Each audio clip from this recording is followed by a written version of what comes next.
Lista de presença está aqui. Só abrir participantes e clicar lá em cima, baixar lista de presença. Vou baixar aqui também. Então, vamos lá. Pessoal, boa noite, então, para quem chegou agora ou que a gente estava enrolando, né?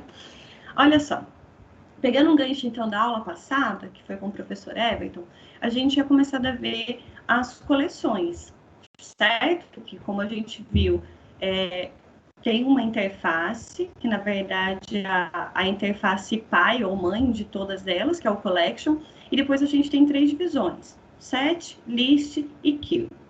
Tudo bem? Na semana passada, o professor Everton falou bem sobre a release, o vector também, o linked list. E ficou faltando algumas outras implementações, né, dessas interfaces para a gente ver. Tudo bem? Então, hoje a gente vai continuar vendo o stack, que é a nossa pilha. Nós vamos ver também a lista de prioridade. Depois tem o tree set, que na verdade toda essa interface de conjunto, hash set, link de hash set, tree set, que a gente não viu. Tudo bem?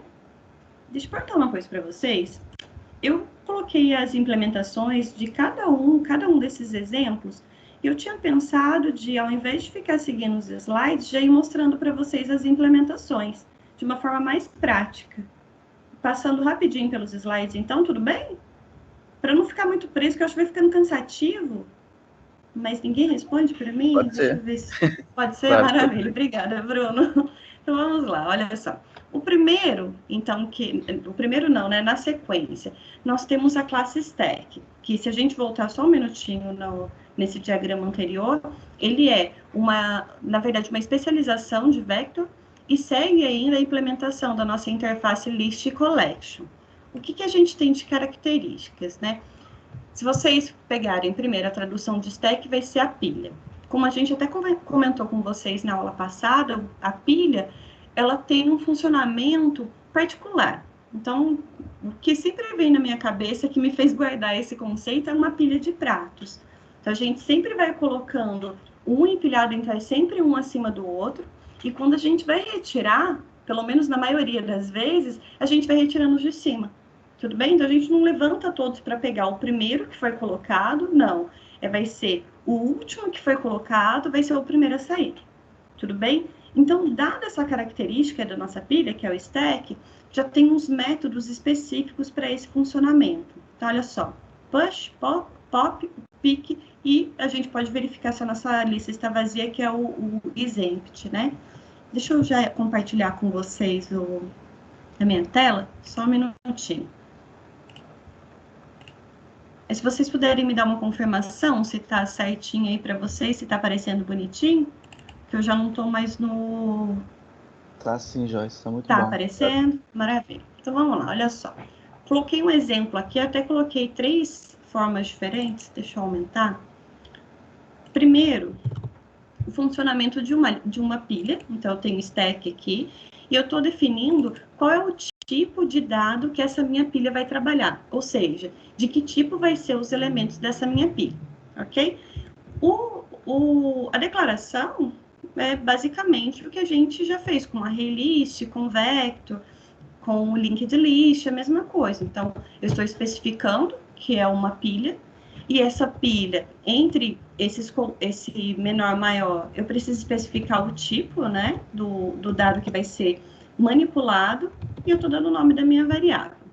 Aí, só seguindo também o que vocês têm no slide, fiz a instanciação e a inicialização dessa classe para gerar números aleatórios. Então, dei uma olhadinha nesse ciclo aqui. Criei um inteiro x aqui, porque eu vou... Está sendo criado um valor randômico do tipo inteiro para ser colocado na minha pilha. Tudo bem? Então, faça, né? Gera um número aleatório, nesse caso até 100, de 0 até 99, na verdade.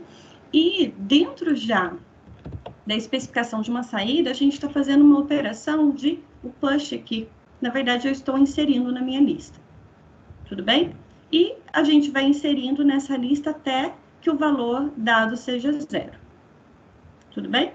Na sequência, só para a gente ver o que aconteceu mesmo, se a gente não está mentindo para vocês, se está funcionando bonitinho, Eu coloquei um for aqui, mostrando os elementos da minha pilha. Então, lembrando que o método get, que funcionava também no meu ArrayList, no meu vector, no linked list, eu consigo também fazer o acesso, né, dessa minha pilha, do elemento da minha pilha, através desse get e a posição. Tudo bem? Eu vou comentar esse restante aqui, só para vocês verem funcionando, e a gente vai fazendo por partes, que eu acho que vai ficando mais claro. Inserindo, então, vários elementos, eu não sei quantos, e depois só mostrando a posição que ele está na pilha e o elemento que foi inserido.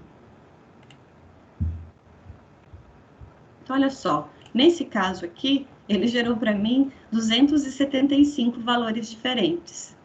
Tudo bem? E foram valores aleatórios, de 0 até 99, e ele foi colocando, ele foi empilhando na minha lista. Até aqui, se a gente for pensar até em relação ao funcionamento do ArrayList, não tem diferença nenhuma. Ele está colocando na posição 0, na posição 1 e assim por diante. Só que na sequência, eu vou fazer a operação agora de remover elementos. Então, tá aqui só para a gente saber o que está sendo feito, né? Eu vou remover 5 elementos. Coloquei um for indo de 0 a 4, e eu estou utilizando agora o pop. Então, não é o remove com uma certa posição, como a gente estava acostumado no ArrayList. Eu estou utilizando o pop, que é relativa a essa minha lista específica, né, que é uma pilha, tem um funcionamento de uma pilha. E daí a gente vai ver o que vai acontecer também. Deixa eu comentar esse restante aqui. Tá, vamos lá.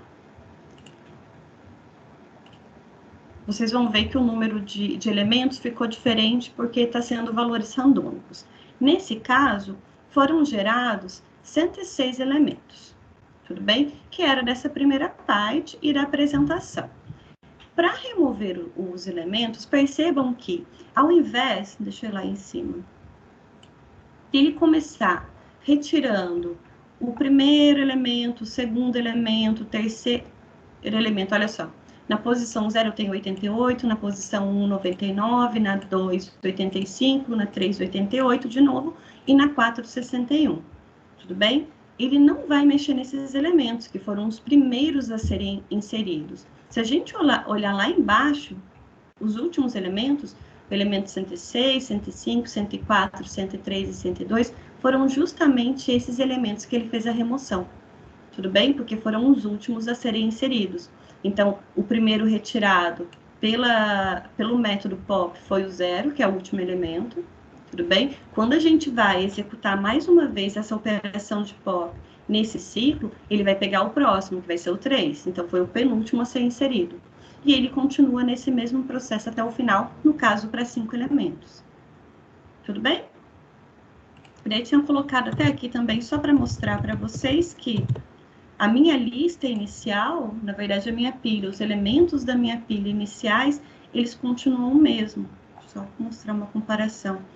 Na primeira execução, né, que ele ficou nesse ciclo até ser dado o valor 0, ele inseriu 60 elementos. Depois da remoção, os 55 elementos iniciais que foram inseridos continuam o mesmo. Tudo bem? Só para vocês falarem que...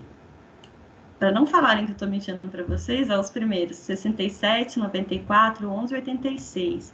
Se a gente for depois da remoção, né, dos elementos, continuam os mesmos. Tudo bem? Só que daí, nesse caso, eu vou ter até o meu elemento 55, porque esses últimos foram removidos até o 55. Tudo bem? Tranquilo, né? Só que eu queria mostrar um detalhe diferente para vocês. Na verdade, só para a gente utilizar nos outros elementos. Aqui, a gente estava utilizando uma pilha de inteiros. Tudo bem? Então, acho que aqui foi tranquilinho, né? A gente foi adicionando os elementos, depois removendo os elementos e funcionou bonitinho. Eu poderia utilizar uma pilha de pessoas. Tudo bem? Nesse caso, eu tenho uma classe especificada já aqui, que é a minha pessoa, que tem o nome e idade, tem um construtor, e tem os gets e sets e o toString, só isso. Deixa eu adicionar ela aqui, que eu acho que não... Pronto. Estou criando, então, uma lista de pessoas, uma pilha de pessoas, e eu estou fazendo o mesmo processo. Faço enquanto o valor randômico for 0, só para eu facilitar, eu coloquei o push aqui com uma nova referência de pessoa, onde o nome dela vai ser o número aleatório e a idade vai ser esse número aleatório, só para facilitar. Em relação ao acesso dos elementos, é a mesma coisa, remoção. Então, vocês percebem que ficou a mesma coisa? Por quê? A gente não tem comparação de dados, a gente só está empilhando valores que podem ser inteiros, pode ser double, pode ser uma referência de uma outra classe. Se a gente colocar para funcionar, para rodar isso daqui, vai funcionar perfeitamente. Que bom que ele deu um exemplo, o valor 0 foi mais rápido. Então, nesse caso, foram 2, 4, 6, 7. 7 valores. Então, no caso, a gente adicionou 7 pessoas diferentes. Tudo bem? No caso de 0 a 6. Pela remoção dos 5 elementos, a gente foi retirando as pessoas de baixo para cima. Então, essa vai ser deletado, essa e essa. No final das contas, a gente vai ter só os 2 primeiros elementos. Tudo bem? Então, com a pilha, independente do tipo de valor, de referência que nós formos utilizar, ele funciona perfeitamente. Tudo bem? É que vocês vão ver que tem outras listas, outros tipos de conjuntos que não funcionam. Ok? Então, a pilha já foi. A gente pode ter também, que daí que vem esse problema, uma lista de prioridade. O que vem a ser uma lista de prioridade?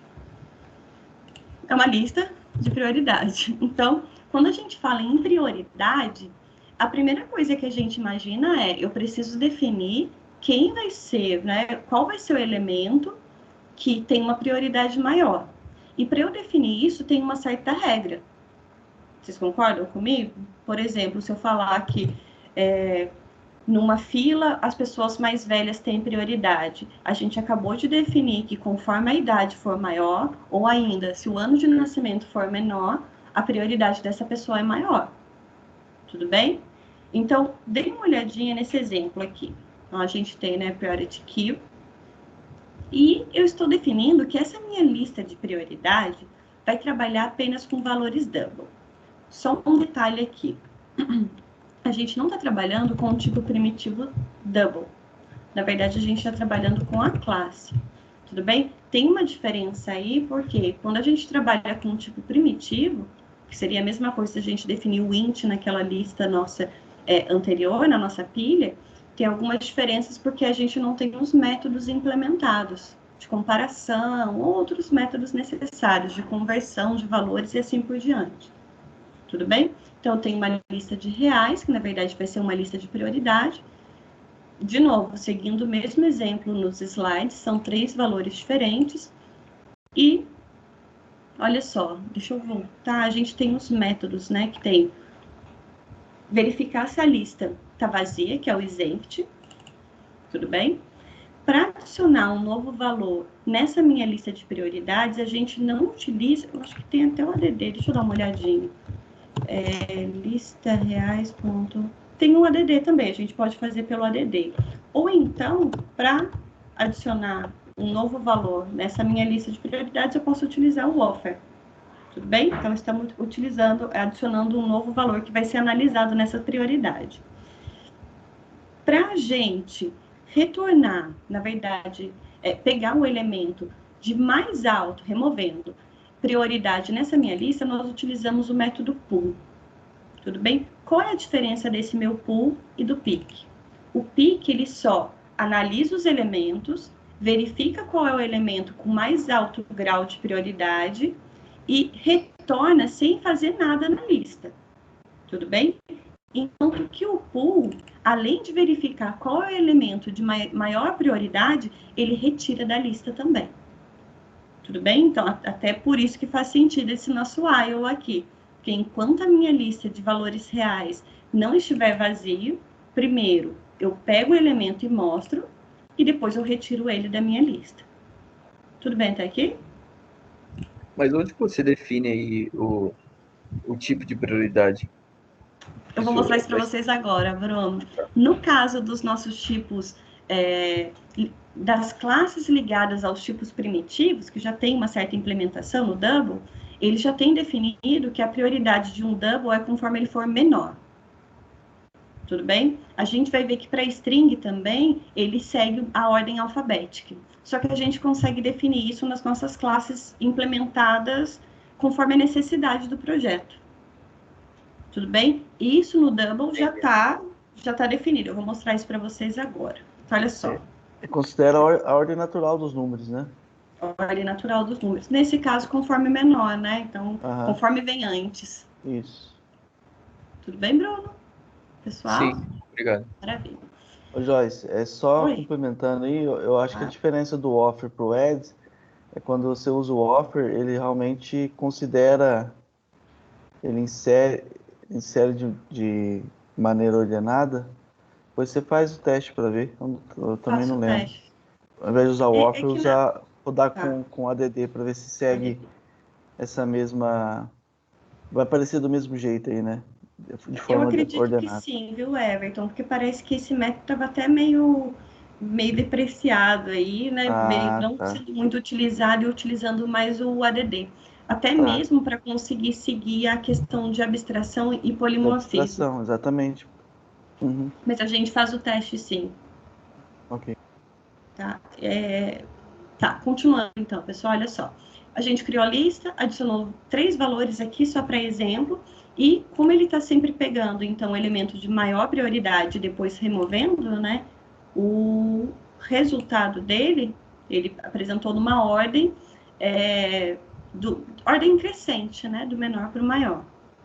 Tudo bem? Se a gente até colocar, vamos fazer com o Edge aqui, já para fazer o teste, né, o ADD aqui, para a gente ver se o resultado vai ser a mesma coisa, porque a nossa lista continua sendo uma lista de prioridade, continua sendo, trabalhando com o double e continua adicionando valores reais também. Continua a mesma coisa. Vai ser a mesma coisa, Então a gente faz o teste até aqui embaixo com outro tipo de objeto. Tá bom. Tá bem? Até se a gente fizesse isso daqui, modificasse, por exemplo, a ordem de inserção na lista, o resultado tem que ser o mesmo, porque a prioridade não mudou. Tudo bem? Vamos fazer só mais 2 testes aqui que eu coloquei para mostrar para vocês. Trabalhando agora com strings. Tudo bem? A mesma coisa. Só que, ao invés de trabalhar com valores reais, nós estamos trabalhando com string. Então, eu tenho uma lista de string. Aqui, a gente poderia, até para ficar mais fácil, né, para a gente guardar os métodos, utilizando o ADD, e a gente verifica se funciona no mesmo formato. O pick funciona no mesmo formato, só que agora ele vai considerar a ordem alfabética. A ordem de prioridade definida quando nós temos string é a ordem alfabética. Tudo bem? E o pool continua também fazendo quase a mesma coisa do pick, só que ele remove da lista. Ok? Então, a gente tem Ana, João e Maria aqui. E ele fez o quê? Apresentou os valores dos nomes de uma forma ordenada. Tudo bem? Gente, de novo. Claro, pode falar, Bruno. Não, é Israel. Israel, desculpa. Nossa, escutei a voz do Bruno agora. Em relação a essa ordem aí, eu lembrei da aula de linguagem C que você deu sobre a tabela ASCII, né? Que tinha essa ordem aí de caracteres que sempre que você colocava e fosse comparar, ele ia lá na tabela ASCII e pegava o número e comparava, né? Aí, nesse caso, ele está fazendo implicitamente esse processo? Implicitamente, porque dentro dessa classe string Israel, a gente eu vou até mostrar para vocês que tem um método que é chamado o compare to. Então, ele faz a comparação de um valor com outro valor do mesmo tipo. Tudo bem? No caso da string, ele vai fazer exatamente essa comparação. No caso, se a primeira letra já for diferente, ele já dá o retorno, né? Se é um valor 0, menor do que 0, maior do que 0. Caso seja igual, aí ele vai fazendo o que? A comparação dos próximos elementos, dos próximos caracteres. Mas é a mesma coisa, ele sempre utiliza a tabela ASCII, que a gente está trabalhando com bits, né? Não tem como fugir dessas comparações. Entendi. Obrigado. Responde sua pergunta, Israel. Desculpa a confusão. Obrigado. Não, obrigado. Eu até adicionei o Zé aqui, só para a gente ver se realmente ele vai para o final. E realmente vai. Até, aproveitando a sua dúvida, Israel, eu vou colocar o Z com minúsculo aqui, para ver se ele vai fazer a comparação. Ele ainda considera... Aí, no caso da linguagem Java, provavelmente ele já está utilizando dentro da implementação do compare to, do string, a igualdade sem considerar se ele está em caixa alta ou em caixa baixa. Vocês estão lembrados do equals ignore case? Lembram desse método? Ignora se for caixa alta ou caixa baixa, né? Isso, provavelmente faz a conversão tudo para caixa alta ou tudo para caixa baixa e faz a comparação, para não ter essa diferenciação. Tudo bem? Isso, vamos lá, então. Daí vem a pergunta do Bruno de verdade, sem ser Israel, né? Como que é definido essa prioridade? Que daí é o problema que a gente vai ter aqui. Deixa eu mudar aqui só para pessoa, para mostrar para vocês. Eu não quero pessoa 2, não. Essa minha outra lista de prioridade foi definida agora, não com string e nem com double.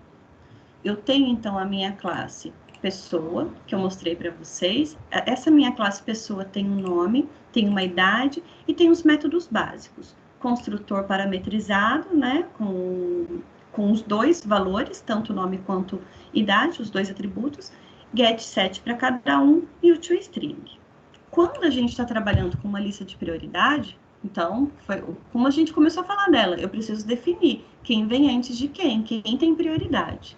Tudo bem? Deixa eu só arrumar o meu pessoinha aqui, que ele está dando erro. Pronto. Se eu deixar nesse formato, uma lista de prioridade com pessoa e colocar para rodar, ele vai apresentar um problema para mim. Por quê? Quando ele tenta chamar esse meu método pick, ele precisa de algum parâmetro de comparação para definir qual é a pessoa que tem maior prioridade. E segundo, qual regra ele vai fazer essa decisão. Então, quando a gente coloca para rodar, ele já dá um probleminha ali, que já dá um certo indício do que está acontecendo. Então, eu tenho uma exceção, porque a minha classe pessoa, né, que está no meu pacote entidade, não pode ser convertida para uma classe que é comparable, que daí é uma interface. Da hora a importância das interfaces. O que a gente pode fazer, então? Joyce, e aí, né, o que significa isso? Quando nós estamos utilizando listas que precisam dessa relação de quem é maior, quem é menor, a gente vai ver também que tem a relação de igualdade também. Eu preciso que a classe que está sendo trabalhada dentro da lista defina uma interface. Essa minha interface, deixa eu colocar aqui o implements, é a minha interface comparable. Tudo bem? Toda classe que faz a implementação dessa minha interface comparable, primeiro que é o comparável com outra classe do tipo pessoa mesmo, porque ela vai se comparar a outro objeto que é do mesmo tipo dela mesmo, tudo bem? E vai retornar alguma coisa, se é igual, se vem antes, se vem depois. Tudo bem? Até aqui? Tá dando um probleminha aqui, porque como essa minha comparable é uma interface, eu preciso implementar os métodos definidos na interface. Então, eu coloquei para implementar, o erro acabou, e eu tenho agora, então, uma sobrescrita de um método que veio dessa interface, que é o compare to. E olha só a carinha do compare to. Compare to, ele recebe como parâmetro uma outra pessoa. Por que ele está recebendo uma pessoa aqui? Porque aqui em cima eu defini que é uma classe que está implementando comparable com o quê? Com um outro objeto do mesmo tipo, que é do tipo pessoa. Tudo bem? Esse meu método precisa, então, definir o que ele retorna, o que vai ser, o que vai definir que uma pessoa vem antes, vem depois, que tem maior prioridade ou tem menor prioridade. Aí a gente pode decidir. Por exemplo, se eu quiser que a minha pessoa, como a gente está trabalhando com nome e idade, tenha uma prioridade maior ou menor segundo a idade. O que eu posso fazer? Eu posso retornar aqui, então, que do meu objeto idade, Só que daí vocês vão ver também o problema que vai dar utilizar o tipo primitivo ou a classe definido, associado com esse tipo primitivo. Eu poderia fazer o seguinte, dessa classe, eu vou pegar a idade, e essa idade eu já vou utilizar o método compareTo, só que ele não está aparecendo nada. Por quê? Quando a gente foi definir o nosso tipo, o nosso atributo idade, eu não defini ele como uma classe que representa o tipo inteiro. Eu só peguei o tipo primitivo. Tudo bem? Eu vou mudar aqui para integer. Tudo bem, pessoal? Professora, Sim. O nome dessa classe é Wrapper Class, né? O nome? Wrapper, é isso mesmo. Que daí ele tem a representação do tipo primitivo, juntamente com métodos que agem sobre esse tipo. Por exemplo, quando a gente tem a conversão quer fazer a conversão de uma string para um valor inteiro, a gente chama, né, o integer.parseInt, por exemplo, double.parseDouble. Os métodos estão definidos nessa classe Wrapper. É isso mesmo, Israel agora, né? Aham, isso. Maravilha. Beleza. É isso mesmo. Que, na verdade, é o nome da classe com a primeira letra maiúscula, né? Que daí é a representação da classe.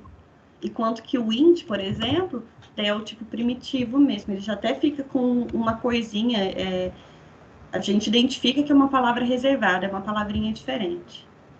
Tudo bem, Israel? Tá certo, beleza. Então, vamos lá.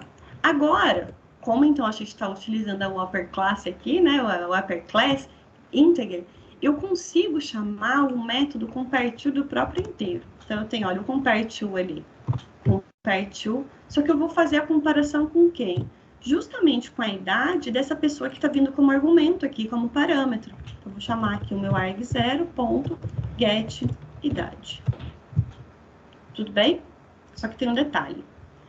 Da mesma forma que o double, se a gente deixar a prioridade conforme o inteiro, ele vai preservar a ordem natural, ou seja, de forma crescente. Se eu quiser fazer a consideração dessa ordem inversa, a gente pode fazer o seguinte, só adicionar um menos aqui. Tudo bem? Vamos ver se funciona agora? Então, a gente definiu, só recapitulando o que nós fizemos. Antes, essa nossa pessoa não era uma classe comparável. Para a gente tornar uma classe comparável e conseguir, então, definir prioridade, quem vem antes, quem vem depois, e assim por diante, eu preciso tornar a minha classe pessoa comparável. Como que eu faço isso? Eu implemento uma interface, que já é padrão, né, da linguagem, comparable, e eu vou dizer, olha, eu quero que ela seja comparável com outro objeto do mesmo tipo, por isso que tem essa pessoa aqui. E, obrigatoriamente, com essa implementação, nós temos, então, a definição, a sobrescrita desse método. Tudo bem? Nesse caso, aí foi uma opção minha. Eu poderia fazer, por exemplo, a prioridade pelo nome da pessoa, ou nome e idade, eu posso fazer uma comparação, uma combinação. Eu posso definir a minha lógica aqui dentro. Nesse caso, eu defini que eu quero que a ordem seja inversa à natural dos números inteiros. Tudo bem? E vamos lá. Olha só a ordem que ele apresentou para mim. A inserção foi feita adicionando a Ana com a idade 1, o João com a idade 2 e a Maria com a idade 3. Depois de a gente definir que a nossa classe pessoa é comparável e que eu estou definindo a ordem inversa dos valores inteiros, ele retornou para mim que a prioridade mais alta é da Maria, por quê? Não é pelo nome, mas é pela idade. Tudo bem? Nada me impediria de voltar lá nessa minha pessoa e ao invés de fazer a comparação por idade, eu poderia fazer pela string, né? Nome, ponto. Ele já tem o compareTo com quem? O meu arg0, que eu posso até mudar o nome daquele argumento, ponto getNome. Se a gente colocar para rodar de novo agora, vai ficar... Deveria, né? Cadê? Tá com negativo ali. Ah, obrigada. Valeu. Pronto, agora sim. Tá até sem graça, né? Porque tá na mesma ordem de inserção. Mas mesmo que a gente mude aqui para cá, Pronto, eu tenho ainda a Ana, o João e a Maria. Tudo bem? Tá claro isso para vocês? Porque pode ser interessante essa utilização, se, por exemplo, estou até fazendo cadastro de o que está sendo utilizado bastante agora, né? Os atendimentos que tem uma fila de espera. A ordem de prioridade, na verdade, é pelo tempo. Então, tem um tempo de ingresso do usuário naquele sistema e conforme o tempo for menor de ingresso, a prioridade é maior. Então, a gente pode fazer isso com qualquer tipo de dado. Tudo bem que a gente, às vezes, fica preso nos tipos primitivos e fica meio na dúvida, né? Que foi a dúvida inicial do Bruno. Não, mas e aí? Como que eu defino essa prioridade? Tem a forma. Já tem os definidos já a priori, que são as classes padrões, mas a minha classe também eu posso definir a prioridade, não tem problema nenhum. Tudo bem? Joyce, eu tô na dúvida. No caso da classe lá, ele já sabe agora, eu já sei, a partir da interface, como é aquele método. Aí eu posso tirar agora esse método, essa implementação da interface? Ou ele vai dar erro? Se eu tirar aqui da minha pessoa, não Porque posso. ele vai procurar aquele método e vai achar. Não é para dar problema. Peraí, deixa eu ver se eu entendi. Você quer tirar aqui e deixar só esse compare to? Isso, e tira o override aí. Que ele não está mais sobrescrevendo, né? Seria um método normal. Ele não está sobrescrevendo, mas de qualquer forma, essa minha priority queue, ele só consegue trabalhar com classes que são comparáveis. Então, se a gente colocar de novo para rodar, ele vai dar o mesmo problema. Porque mesmo que ele tenha um método, ele ainda não é a questão da abstração. Agora é o Bruno, né? Isso. É o Bruno. É a questão de, olha, ele não consegue identificar a classe como uma extensão de... Ele não é uma classe comparável, mesmo que tenha o método.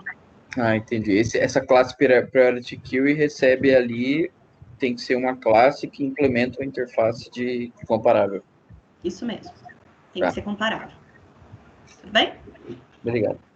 Imagina. Alguma dúvida, pessoal, em relação a essa lista de prioridade?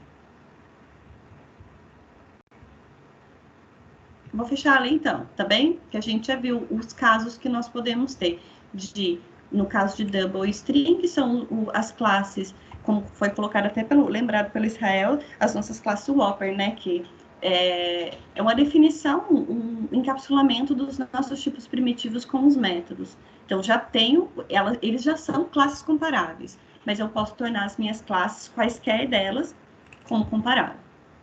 Tudo bem? Vou fechar aqui, então, para a gente ir para o próximo. Aí a gente vamos para o 7, né?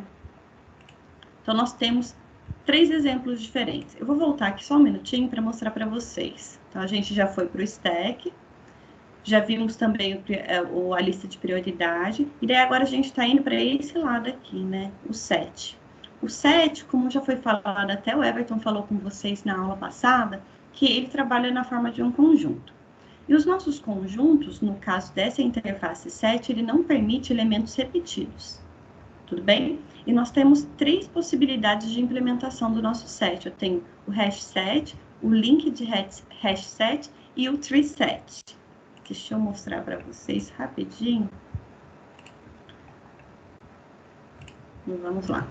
Então, o que vai ter de diferença entre os 3? Aí é a mesma coisa, a mesma discussão que a gente fez com o vector, com o link de list e o array list. Vai diferir na velocidade de pesquisa, se a inserção é mais rápida ou mais lenta, né, nas 3 implementações. Tudo bem? Só que, independente da implementação, eu não aceito valores duplicados. Tudo bem? Então, vamos lá. Vamos primeiro para o exemplo de... Vou colocar aqui o hash. Coloquei uns exemplinhos aqui. Então, olha só. O exemplo mais básico aqui, né? Eu posso ter, então, um conjunto de valores inteiros, ok? Então, só fizemos a criação. Lembrando que a gente poderia fazer a implementação aqui com a lista mais genérica e depois fazer a instanciação através da lista concreta. Tudo bem? No conjunto concreto. Bem, nesse conjunto, nós estamos, então, adicionando. Eu tenho o valor 3, o valor 2, o valor 1, e depois eu coloquei aqui, só para mostrar para vocês, o valor 3 de novo. Tudo bem? Depois de fazer essa inserção, e olha de novo o método, né? É uma implementação, deixa eu voltar aqui, do collection. Então, já tem também uma sobrescrita do meu método ADD, que é para adicionar um elemento. Deixa eu aumentar que eu esqueci. Na sequência, vocês estão lembrados do iterator? Vocês viram também na aula passada com o professor Everton. Então, estou criando aqui um iterator do tipo inteiro, que vai pegar, então, o iterador dessa minha lista, que eu chamei de HS, e só um nomezinho aqui, e para a gente andar nos elementos. Tudo bem? Para que isso? Para que você está fazendo isso, Joyce? Só para a gente ver que realmente, mesmo que eu tente colocar um elemento repetido, ele não permite. Tudo bem? A gente poderia aqui tentar fazer uma inserção de novo do 2 e do 1. No final das contas, ele vai ter 3 elementos. Por quê? Porque em conjunto eu não tenho elementos repetidos. Então, tem o 1, o 2 e o 3. Tudo bem? E vocês perceberam que, na verdade, ele não está também respeitando a ordem de inserção aqui? Então, se fosse respeitando essa ordem, eu teria o elemento 3, o elemento 2 e o elemento 1. Tudo bem? E através dessa iteração aqui, para andar em cada um desses elementos, eu tenho qualquer ordem. Tudo bem? Eu só garanto que eu não tenho repetição de elementos. Tudo bem? Tá. Daí agora vem uma outra questão, que é a questão de igualdade de valores. Olha só. Nós criamos, então, uma primeira lista de inteiros. Mas e se eu quisesse ter um conjunto de pessoas? E eu não quero nenhuma pessoa repetida. Tudo bem? Então, estou utilizando um conjunto da minha classe pessoa, deixei aqui com o mesmo nome, tudo bem? Da mesma forma, eu poderia utilizar só um set. E nós estamos adicionando uma nova pessoa, Ana, com um valor de idade 1, depois uma outra pessoa, Maria, 2. E olha agora esses 2 elementos aqui. Eu tenho o João com o valor 3 e o João com o valor 3. Tudo bem? Na sequência, a gente está fazendo a mesma coisa que foi feita aqui em cima. Então, criando o iterador, só que agora do tipo pessoa, e andando em cada um dos elementos para apresentar os dados. Vou colocar para rodar. E olha só o que aconteceu aqui. Eu tenho 4 elementos. Só que quando a gente olha aqui, pode parecer que, na verdade, esse meu hash set não está fazendo o controle de valores iguais. Parece que ele está aceitando um objeto idêntico. Alguém consegue me falar por que ele aceitou 2 Joões aqui com o mesmo valor de idade?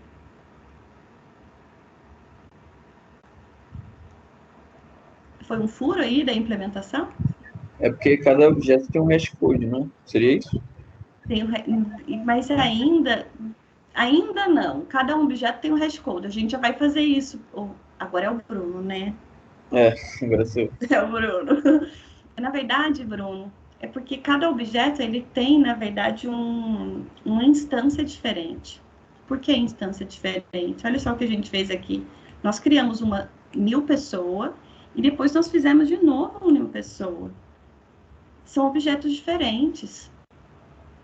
Tudo bem? Vocês veem isso? Percebem isso? Aí vem a questão.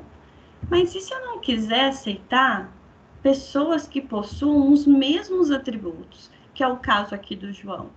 Não dá para fazer nada? A gente vai ter que aceitar, simplesmente aceitar? Não. Aí que vem uma outra questão. Olha só. Na nossa classe pessoa, nós temos, então, nós já tornamos essa pessoa... Na verdade, nós não... Pronto. Ela continua sendo um objeto comparável, só que, além disso, nós podemos implementar 2 métodos, que, na verdade, a gente viu nas nossas aulas presenciais, que são os métodos, eu vou gerar aqui pelo Search mesmo, que são os métodos hashcode. Aí vem, Bruno, a gente vai gerar o hashcode a partir dos atributos, para que objetos com o mesmo valor de atributos tenham o mesmo hashcode. E também o método equals. O que essa janelinha está perguntando para mim, né? O que eu quero considerar para gerar o valor do hashcode, então o valor de um código para o objeto, e para considerar também na igualdade dos objetos. Nesse caso, eu vou adicionar todos os meus atributos. Eu vou deixar selecionada a idade e o nome, e vou gerar. Gente, eu acho que falou disso a semana passada também, não falou? Eu não lembro, pessoal. Mas olha só, o que o hashcode está fazendo, né? Ele está gerando um valor através de um cálculo, então utilizando um valor aqui de um número primo no cálculo, utilizando também o valor da idade e o valor do nome para gerar um número que identifica aquele objeto, através dos valores de seus atributos. Tudo bem? Então, esse método é responsável por, olha só o retorno dele, por gerar um valor inteiro que identifica aquele objeto no estado dele. Quando a gente fala estado, é o quê? Conforme os valores que ele contém. Tudo bem? E o outro método, que é o equals, ele faz o quê? Ele recebe um objeto qualquer e verifica se eles são iguais. Só que essa igualdade pode ser definida por mim. Nesse caso, que é o método gerado automaticamente, já ele está verificando, olha, se o objeto tiver a mesma referência, então ele já é o mesmo objeto. Se o objeto for nulo, não tem como ser o mesmo objeto. Tudo bem? Se eu estiver comparando um objeto com um objeto nenhum, com um objeto nulo. Então, é falso. Além disso, se o retorno de classe dos dois objetos forem diferentes, não tem como ser o mesmo objeto. Tudo bem? Não tem como os objetos serem iguais. Se ele passou, então, por todos esses ifs, né, ele ainda não retornou, aí a gente está fazendo a operação de cast, que a gente já viu. Olha só o objeto que ele está recebendo aqui. É o objeto master, né? É o object, é o pai de todo mundo. Então, eu tenho uma operação de cast dizendo que esse meu objeto tem que ser transformado, né? Eu estou forçando ele a ser o tipo pessoa. Tudo bem? Aí eu verifico. Se a idade for nulo e o outro for um for nulo e o outro não pode ser o mesmo. Porque a gente está considerando que para um objeto A do tipo pessoa e um objeto B do tipo pessoa serem iguais, serem considerados iguais, mesmo tendo referências diferentes, ele precisa ter o mesmo valor para idade e o mesmo valor para nome. Tudo bem? Então, ele vai fazer essa verificação, né? Da idade, do nome. Se tudo isso não aconteceu, ou seja, se não é nulo e ainda não for diferente nenhum dos dois, aí ele retorna verdadeiro. Tudo bem? Para que tudo isso? Quando a gente volta lá no meu, a gente estava no hash teste. Se a gente tentar agora fazer a adição de uma nova pessoa, mesmo que seja uma referência diferente, mas possua valores dos atributos iguais, ele não vai aceitar. Agora eu tenho o quê? Eu não tenho duplicação do meu João. Tudo bem? Ficou claro isso para vocês? Eu preciso possibilitar que o meu objeto tenha ferramenta para verificar se ele é igual ao outro. Tudo bem? E eu posso considerar quaisquer valores de atributos, atributos, qualquer característica, né? Para verificar se aquele objeto vai ser considerado igual ou não. Ok? Tudo bem, pessoal? Tudo certo. Dormir aí não, né? De novo, se a gente tentar colocar a Maria aqui de novo, mesmo que seja depois, como tem, então, o método para fazer essa comparação, ele não permite. Certo? Então, isso, pessoal, se eu quisesse considerar uma pessoa igual, vamos supor que aqui não fosse idade, fosse um código ou CPF. Se eu quiser fazer a comparação só considerando CPF, não tem problema nenhum. Aí depende da necessidade.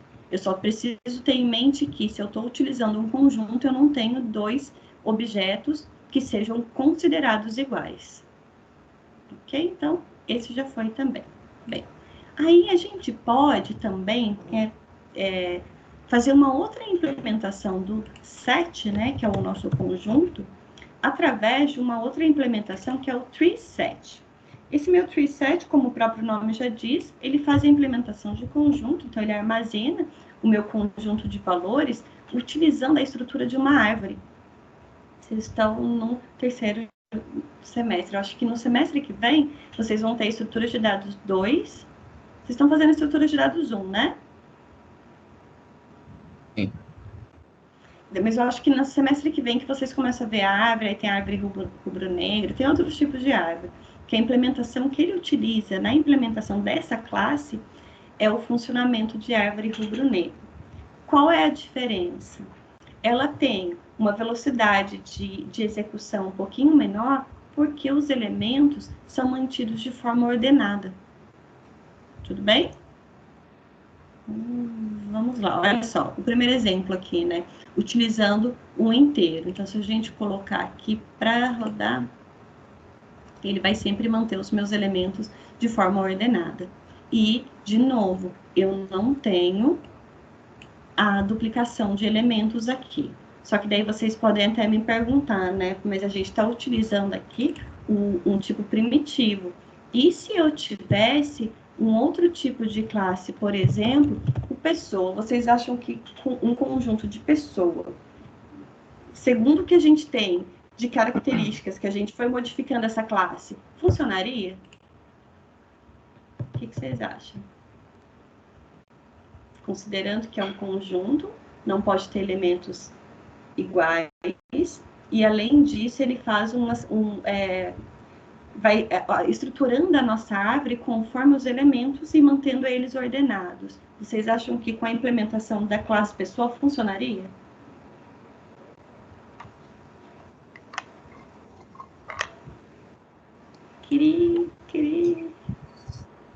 Eu acho que não teria que ter um método para checar o que é, como ordenar, qual é o atributo que vale para a ordenação? Mas a gente tem isso, Bruno. Porque ela é uma pessoa comparável.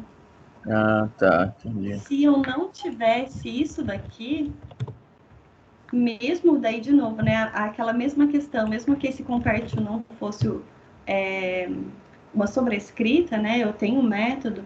Nesse caso, ele não funcionaria. Que daí não tem como saber quem vem antes e quem vem depois. Agora, se eu deixo ele como uma implementação, né? Ele, na verdade, é uma extensão, uma implementação, na verdade, né? Do comparable, aí ele consegue, daí vai funcionar perfeitamente.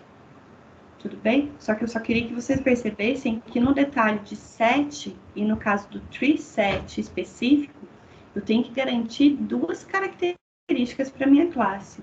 Que ela sabe quando os valores são iguais, quando os objetos são iguais, tudo bem? E quando eles são maior, é igual, é maior ou é menor. E eu posso garantir, né, qualquer tipo de ordenação aqui, daí fazendo a manipulação que eu quiser.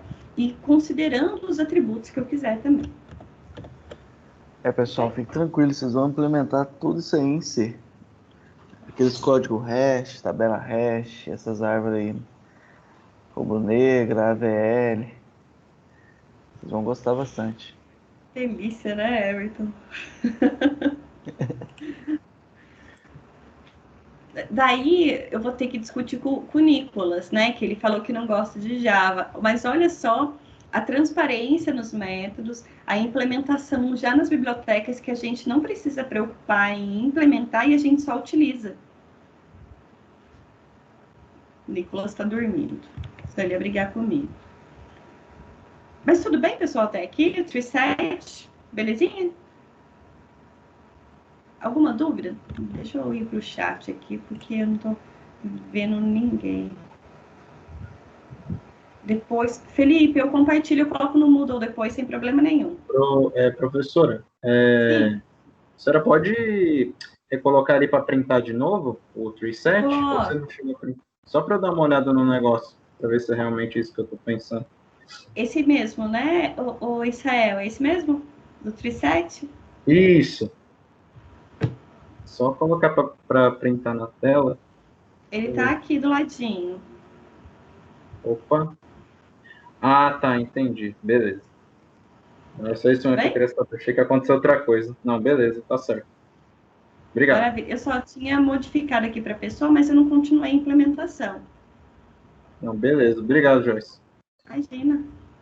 O Felipe tinha pedido no chat, depois eu coloco. Felipe, sem problema. Eu vou continuar, então, porque vocês estão tudo quietinhos e eu estou achando que vocês estão entendendo. Tudo bem? Então, olha, já foi mais um. Está faltando agora o que é uma combinação do hash com o hash set com o tree set, né? Que na verdade é o linked set. Olha só, se ele tem o set no nome, a gente já sabe que não pode ter elemento igual. Tudo bem? Olha o que a gente está fazendo. É por isso que eu não coloquei o outro exemplo para vocês lá. O link de hash set, na verdade, ele tenta fazer o quê? Fazer uma mistura da lista ligada, né, o linked list, com o hash set. Tudo bem? Vamos ver o funcionamento dele. O funcionamento é muito parecido, né? Então, a gente consegue ter os elementos nossos. Vamos mudar a ordem para ver. Tá muito... Não, na verdade, o J é bem antes, né? O que eu tenho de diferente aqui? Ele vai respeitar a ordem de inserção, como se fosse uma lista ligada mesmo. Então, eu tenho o primeiro nó, que foi o Ana. Ele vai para o segundo, que é o Maria. E vai para o terceiro, que é o João. Tudo bem? Só que ele ainda garante que dentro desse conjunto de dados, eu não tenho elementos iguais. Lembrando que, nesse caso, ele conseguiu identificar que essa minha quarta pessoa é igual à terceira, porque dentro da nossa classe pessoa, nós temos a definição de hashcode e o equals. Só um parênteses aqui que eu tinha esquecido de falar com vocês.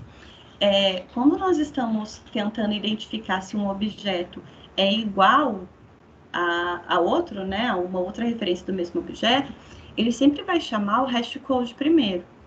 Só que pode acontecer de dois objetos que são diferentes retornarem o mesmo valor para o hashcode. É difícil, mas pode acontecer. Se isso acontecer, aí então ele vai para o método equals. Por quê? O custo de execução, na verdade, o processamento, a rapidez, né, a velocidade do processamento do hashcode para executar o hashcode é muito maior do que a verificação através do equals. Então, ele executa o hashcode. Se por acaso der um valor igual, daí ele vai verificar. Não, deixa eu ver se realmente tem o mesmo valor. Se não teve nenhum engano para gerar esse valor.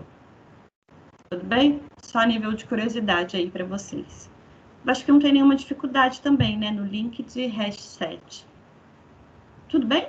A gente já está quase finalizando, pessoal. Alguma dúvida? Vamos lá. Certo. Maravilha, obrigada. Para a gente finalizar, então, nós temos agora duas implementações de conjuntos que, se a gente voltar até lá na nossa estrutura, né, do collection, não faz parte desse meu collection, que são os mapas. Vocês vão ver que eles representam um conjunto de dados, bem, eu poderia até considerar como uma certa coleção, só que a forma como ele trabalha com o índice é um pouco diferente. Ele faz realmente um mapeamento de valores. É para cá. Então, olha só. O primeiro é o hash map. Tudo bem? Então, ele é uma implementação do meu map.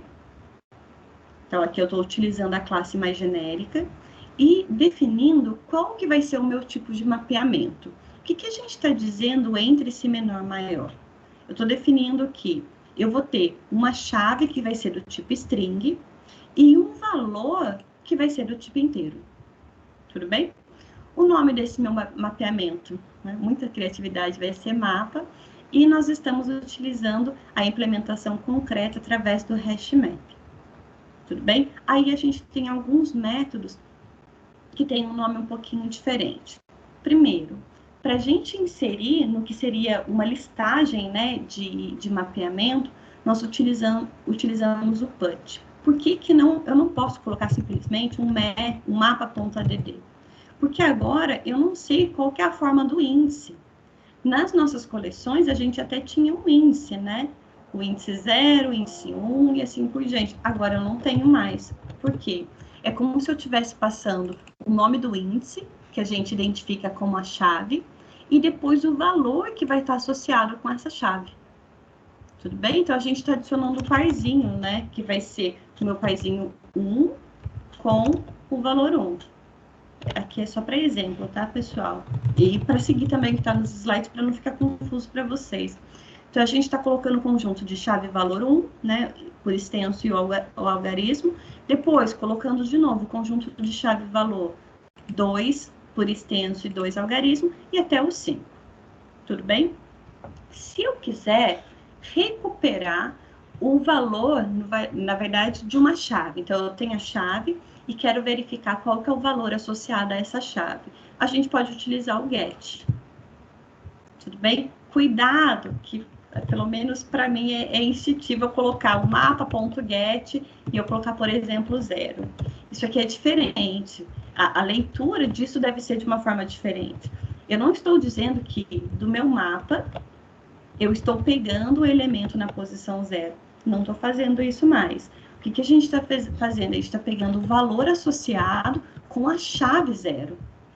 Tudo bem? Vou até colocar aqui para apresentar o resultado, né? Ó, tem um resultado aqui associado a esse exemplo, para ver o que ele vai fazer. Então, eu tenho o resultado que vai ser resultado do get 0. E depois, se a gente quisesse o número 3 em algarismos, algarismo é o algoritmo misturado com algarismo, desculpa, pessoal. Eu poderia fazer o quê? Então, pegar o valor associado à chave 3. A mesma coisa para o valor 5. Tudo bem? Deixa eu colocar para rodar só para vocês verem. Então, olha só. Resultado do get 0. Vocês estão vendo que deu um null aqui? Por quê? Porque eu não tenho nenhum valor. Na verdade, tem 2 erros aqui, né? Eu estou dizendo que a chave é do tipo string. No get 0, eu coloquei um valor inteiro, ou eu poderia até considerar como um valor real. E não tem nenhuma chave com esse valor, então ele retorna nulo para mim. Tudo bem? Que são os 2 resultados possíveis do meu get. Ele pode retornar para mim o valor que está associado àquela chave, ou então ele retorna nulo caso aquela chave não exista. Ok? Por exemplo, até coloquei aqui um exemplo para vocês. Olha, se o mapa, dentro desse mapa, tem essa chave, então eu posso verificar. Nossa, eu não lembro ainda. Deixa eu colocar uma chave diferente aqui. A chave 6. Eu não sei se tem algum valor associado à minha chave 6. O que eu posso fazer para que não dê erro durante a execução? Eu posso verificar antes. Então, se dentro do meu mapa eu tiver, é o contém. Se tiver essa chave, qual chave? A chave 6, vou dizer que ele existe, né? Então, existe a chave 6. Ou não existe.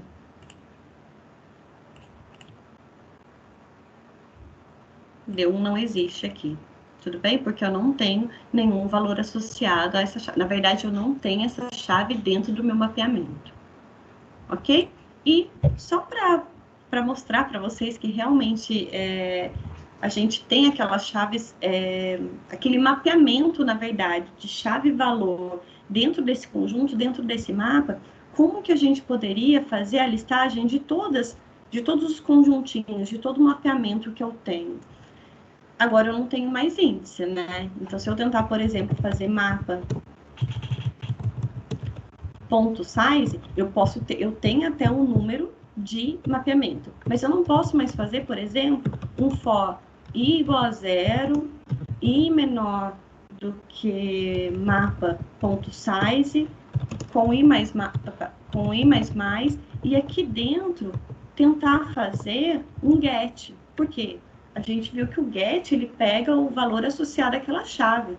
A nossa chave é string e não varia de 1 até o valor, até o tamanho do mapa. Então, não tem jeito? Não, tem sim. O que a gente pode fazer? Eu não tenho que a chave é string. Minha chave é do tipo string. Então, eu posso fazer um for each aqui, né? Um for diferente. Para cada string, que na verdade eu vou chamar de key, do conjunto de chaves, aí eu posso apresentar a chave e o valor. A chave eu já pego, porque ele está fazendo essa estrutura dentro do meu for each. Para eu pegar o valor, aí a gente utiliza o get de novo. Tudo bem? Mapa.get, passando o valor da chave. só firulinha aqui, né? Esse menor, maior, para ficar no formato do chave-valor. E outra coisa, pessoal, como a gente está utilizando aqui a implementação do HashMap, aí tem a característica de novo que ele não respeita a ordem com que a gente foi adicionando o conjunto de mapeamento, o conjunto de chave-valor. Aqui a gente tinha colocado como 1, 2, 3, 4, 5 e eu tenho agora, ó, 5, 3, 4, 1, 2. Tudo bem? O que pode ser resolvido pelo último, é o último. Através do Tree Map. E daí a gente tem agora um mapeamento que vai ser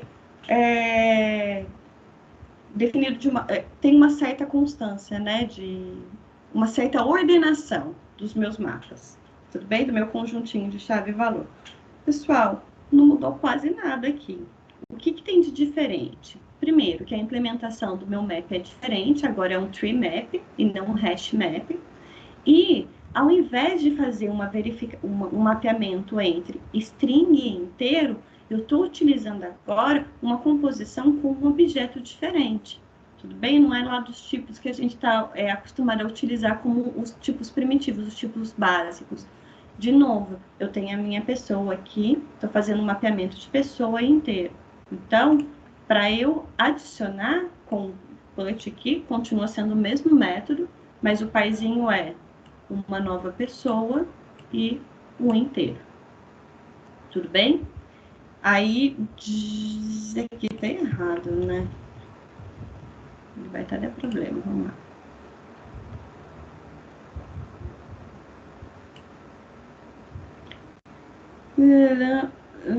Vai. É isso mesmo, ele tá dando problema porque no meu get aqui, eu tô tentando fazer um get através de uma string, sendo que, na verdade, o meu mapeamento é entre pessoa. Tudo bem? Então, eu poderia fazer aqui, então, get, como meu pessoa já tem um método que verifica a igualdade, vou passar aqui Ana 21. Ele deve retornar para mim, então, o valor 1, né? Ele retornou para mim. Desculpa, pessoal, aqui é o valor do mapeamento de Ana. Aí agora eu tenho. Tudo bem? Ele continua dando o mesmo problema, porque, de novo, eu estou verificando. Contém, eu poderia fazer a mesma coisa. Contém um valor associado à minha chave, que eu vou definir aqui como uma nova pessoa, que tem o valor de Marta 43. Passou para 1, 2, 3, tá certo. Então, existe, eu vou até colocar aqui, seria o meu mapa, ponto, get, certo? Nós vamos pegar o valor associado a esse meu objeto. Vou passar uma pessoa. Nesse caso, seria mais fácil criar uma referência de pessoa para passar aqui, para não ter que ficar replicando, né? Então, vamos lá. Aí ele para de dar erro. Aí ele parou de dar erro. Então, tem, olha só, o valor do mapeamento de Ana é 1, que foi o resultado produzido por essa linha.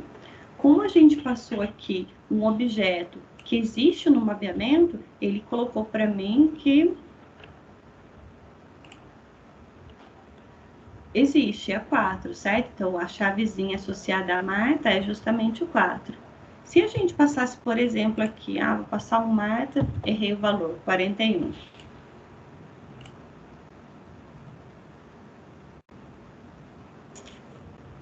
Uai, por que ele tá dando aqui? Deixa eu ver. Mapa 4, 41. Ué. Tá com problema aqui, na verdade, né? Porque o Marta 41 não existe essa nova pessoa. Contém que... Deve ser lá no Icos, né? Que ele tá pegando a idade também.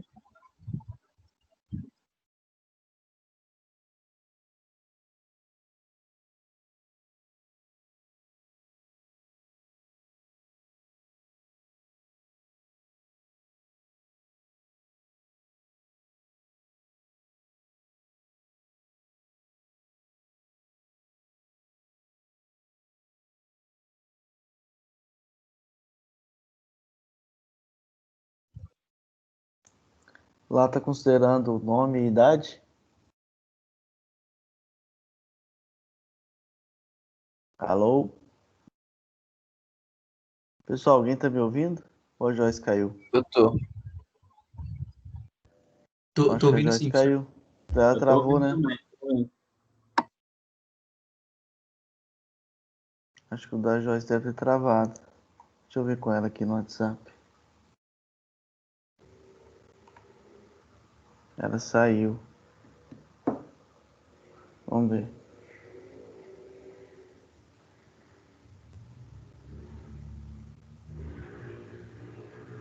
Vou chamar ela de novo aqui.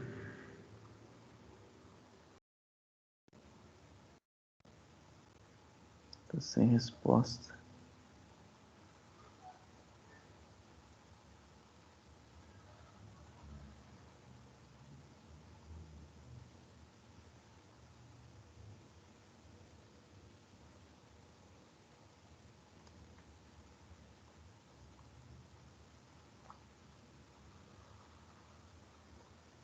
Deixa eu ver o que ela tá dizendo aqui. Voltei, Everton. Ah, voltou. Desculpa, a internet caiu assim do nada. Vamos lá. Eu não sei nem até onde vocês escutaram, até onde foi. Parou só na parte que tava dando erro do 44. 44 mesmo. Tá, deixa eu voltar lá então. Deixa eu dividir aqui com vocês a tela. O código tava dando que existe, né? Aí alguém comentou aí se não seria lá no equals. Então, eu acho que tem que ser, né? Porque o Nil Pessoa, lá. Deixa eu ver.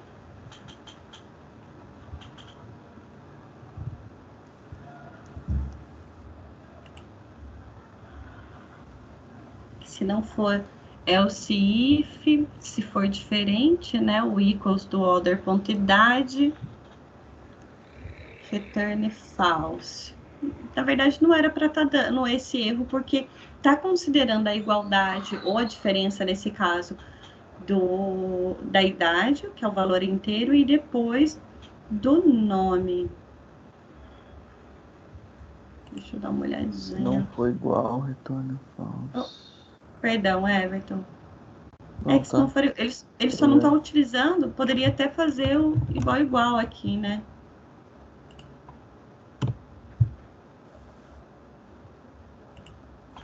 If seria tudo isso, negado.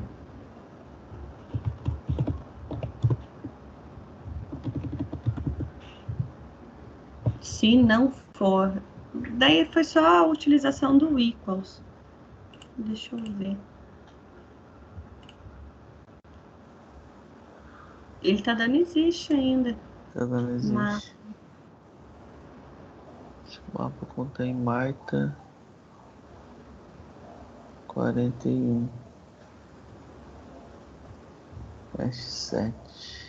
Mas tem que ser no equals, né? Tinha que ser no equals. O máximo que poderia ser dar algum problema no equals. Tira o A pra ver ele. Tira o A do Marta. Aí já não vai dar. Não tem que funcionar de jeito nenhum. Não existe, mas estranho. Mesmo com 41, ele tinha que, coloca o número menor aí, 10. 10. Mesmo com Marta. Que não tá considerando só o nome dela, né? E tá dando existe. Engraçado, tá considerando só. Vai ter que tá considerando só o nome. E na verdade não tá, né? É no equals. E tá considerando os dois. Tem que. Se a idade já for diferente. Na verdade, vai até antes, né? Se a idade já for diferente, ele retorna falso. Ai, tá. Pessoal, tá certo. Desculpa, erro meu. Ele não vai utilizar o equals, ele vai utilizar o compare to. Tá certo. Ah, tá. Ele vai utilizar o comparável. É isso. Você como colocou a gente só o nome aí. Só o nome. Aí eu teria que verificar. Se fosse para verificar os dois, né? Eu tenho que colocar os dois. O hashcode equals é para ele colocar de forma ordenada e não duplicar, né? Isso, para não duplicar. Agora, para verificar se é o mesmo objeto mesmo, aí tem que ser o convertido, né? É verdade. Tudo bem, pessoal? Tem até a confusão que a gente acaba cometendo mesmo. Mas ficou Tranquilo. claro para Deixa eu te você. perguntar, no caso desses dois maps aí, eles incluem coisa nova ou coisas duplicadas, eu digo? Ou são só coisas únicas dentro? Aí, não, coloca, né? Na verdade, deixa eu ver quem tá falando, para não errar. É o Bruno. Eu ia falar que era Israel, agora a voz de vocês tá parecida para mim. Mas se eu tentar colocar, por exemplo, Bruno, o mesmo mapeamento com o mesmo código, com um código diferente, na verdade, ele vai substituir. Vou colocar aqui 6. Tudo bem? Isso mesmo que Exato. acontece. Aí, no caso, ele ia substituir, né? A chave ia ser 6, o valor ia ser 6. Ele atualiza. Aí ele coloca os 6. Porque daí não teria como eu ter dois valores diferentes associados a uma mesma chave. Aí ele faz a sobrescrita. Então, se for considerar em questão da chave, né, daqui, vai ter que ser sempre um set mesmo. Tanto que quando a gente vai recuperar esse conjunto de chaves, é key set e não key list. Tudo bem? Porque é o identificador, né, de cada um dos mapeamentos. Aí só pode ser um. Aí ele faz a substituição. Entendi. Tudo bem? Pessoal, desculpa, mas a internet deu uma trollada da gente, aí essas coisas não tem como a gente evitar, né? Mas aí, ó, acabei. Foi tudo dos slides. Eu coloco para vocês no Moodle depois, já terminando aqui, eu já coloco. E é isso. Aí, se vocês tiverem alguma dúvida, algum questionamento aí, tanto em relação à aula, em relação ao projeto, aí vocês fiquem à vontade. Então tá bom. Eu vou parar a gravação aqui. Depois a gente vê como é que vai gerado isso. Acho que já fica no canalzinho da área da disciplina, né? Isso, eu acho que quem tá como membro do grupo aqui, então, da nossa classe aqui, já consegue baixar, né? Por aqui mesmo. Já. Mas a gente dá um jeito de colocar lá no Moodle. Tá, posso colocar no YouTube, Everton? Que daí eu acho que fica mais fácil, fica centralizado lá e coloco o link. Tá. Tá? Maravilha. Dúvidas, pessoal?